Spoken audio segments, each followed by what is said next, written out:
મહત્વના સમાચાર મળી રહ્યા છે। મહારાષ્ટ્રના કાર્યકારી મુખ્યમંત્રી એકનાથ શિંદેની ફરી એકવાર તબિયત લથડી છે। શિંદેની ઠાણેની હોસ્પિટલમાં તેમને દાખલ કરવામાં આવ્યા છે। તબીબો શિંદેના સ્વાસ્થ્યની અત્યારે તપાસ કરી રહ્યા છે।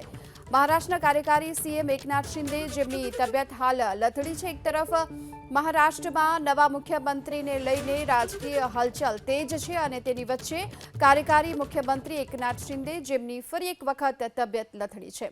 જોકે 3 દિવસ પહેલા પણ તેમની તબિયત નાદુરસ્ત હતી અને એ સમયે પણ દેવેન્દ્ર ફડણવીસે તેમને ફોન પર વાતચીત કરી હતી, તેમના ખબર અંતર પૂછ્યા હતા અને આજે ફરી એક વખત એકનાથ શિંદેની તબિયત લથડી છે અને હાલમાં તો તેમને થાણેની હોસ્પિટલમાં દાખલ કરવામાં આવ્યા છે, જ્યાં તેમની સારવાર ચાલી રહી છે અને તબીબો અત્યારે શિંદેના સ્વાસ્થ્યની તપાસ કરતા પણ જોવા મળી રહ્યા છે।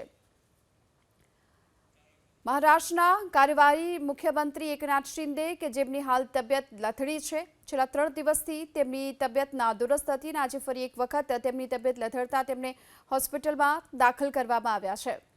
જોકે તબીબો હાલ તો તેમને સ્વાસ્થ્યની તપાસ કરી રહ્યા છે। થોડા દિવસ પહેલા પણ તેમની તબિયત લથડી હતી અને આજે ફરી એક વખત તેમની તબિયત હાલ નાદુરસ્ત થઈ છે। મહારાષ્ટ્રમાં એક તરફ હાલ રાજકીય હલચલ વધી છે અને તેની વચ્ચે હવે એકનાથ શિંદેની તબિયત નાદુરસ્ત છે।